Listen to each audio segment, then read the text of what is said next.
Hi students, this is a review of the Northwest Land Ordinances. These were two laws that were passed by the Confederation Congress to set up the Northwest Territory in order to be sold and to be governed. The first law was passed in 1785. It was made to sell the Northwest Territory.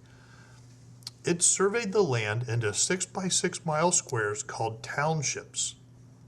These large townships were then subdivided into 36 sections, as you can see in the picture below. Each section measured 1 square mile, or 640 acres. However much money was sold from section 16 would be used to pay for the schools in that township. This system ensured that all through the Northwest Territory, there was a built-in funding mechanism for local public schools.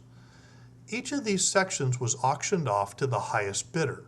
The opening bid was $1 per acre. However, you had to buy them in whole section lots, or 640 acres. So to buy one section, you had to have at least $640. So the opening bid at the auction for each section was $640. Some sections went for much higher due to flat land or rivers or other items in the geography. Oftentimes, farmers could not afford that much money to buy a whole section, and many of the sections ended up being bought by land companies and then subdivided into quarter sections. And then those were sold at a much more affordable rate to the farmers. Once people started moving into the Northwest Territory, the Northwest Ordinance of 1787 was passed in order to govern the Northwest Territory. There were some important rules they had in there, such as slavery being outlawed in all areas of the Northwest Territory.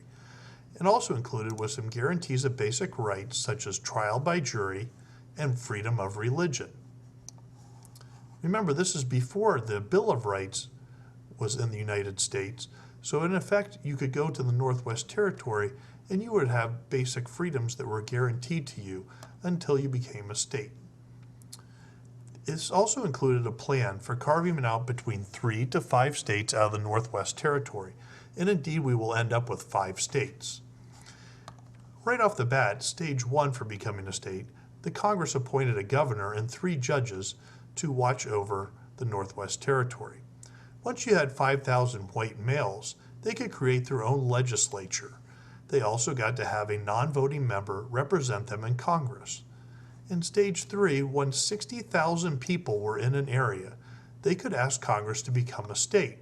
And when Congress agreed, they would become a state equal to all others.